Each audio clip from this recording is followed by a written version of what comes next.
2017 was reportedly Liliana West's first year in journalism and was total information overload. Over the past year, she's been up to her neck in desk work, preparing news reports on China and reading up on Chinese society. But she also takes her work outside of office by living as much of a Chinese lifestyle as possible to get a sense of a rapidly developing China. Over the past year, I interviewed many different Chinese people across the country. Many have seen rapid changes and improvements in recent years. 也近了，然后我们可以经常回家看看父母和孩子，感觉心里。 Over the past 5 years, China's efforts at reducing poverty have led to some impressive achievements. Nearly 70 million people have been lifted out of poverty. 茶苗也没要也是他们买来了，还有肥料都是他们买来的。 To set up new policies for improving people's lives, China's Two Sessions meets every year in March. And this year, I'm reporting on the event from the Great Hall of the People. So what will the 2018 Two Sessions bring to China? Let's go have a look. Today, the government is set to issue its annual work report. I'm Liliana Worth, and this is Close Up on Two Sessions.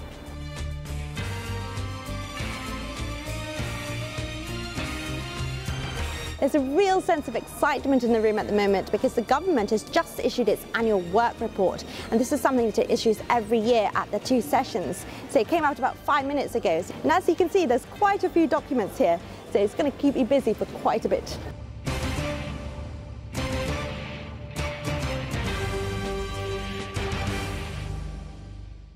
So to keep you in the loop, we have an overview of the key points from today's government's annual work report. So to start us off, we have an overview of the last 5 years in terms of economic and social development in China. So we saw the GDP rose from 54 trillion to 82.7 trillion yuan, which is average annual growth of 7.1%. We also saw China's share in the global economy grow to roughly 15%, up from 11.4%. And overall, China's contribution to global growth exceeded 30%.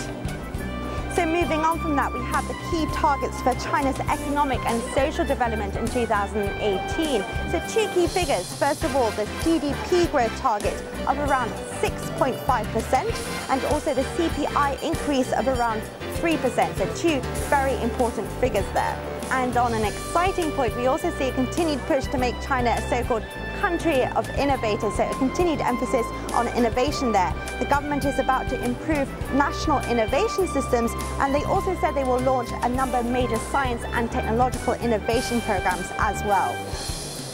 So China will also continue to fight 3 critical battles, the first of which is to safeguard financial institutions, and the government is about to take effective measures to diffuse potential risks. Another area of focus is poverty alleviation, a big campaign in China, and the government has said it will reduce the poor rural population by another 10 million or more. And the government has also said it will address pollution, particularly air pollution. So it's going to take measures to reduce both sulfur dioxide and nitrogen oxide emissions by 3% and achieve a continuous decline in PM2.5 density in key areas. So that must be welcome news for many people around China. So as we all know, it's the 40th anniversary of China's reform and opening up. And in line with that, the government is to make progress in international cooperation under the Belt and Road Initiative.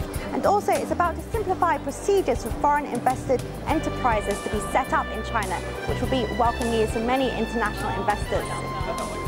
And finally, the last key point is an emphasis on people's well-being. So we saw that the government is going to pay particular attention to boosting employment and business startups, and it's also going to increase people's income, so better quality of life for many citizens around China. So those are some of the key points from today's government's annual work report. So now you have a sense of some of the highlights from today through our close-up on Two Sessions. I'm Liliana Worth in Beijing. Until next time, bye-bye.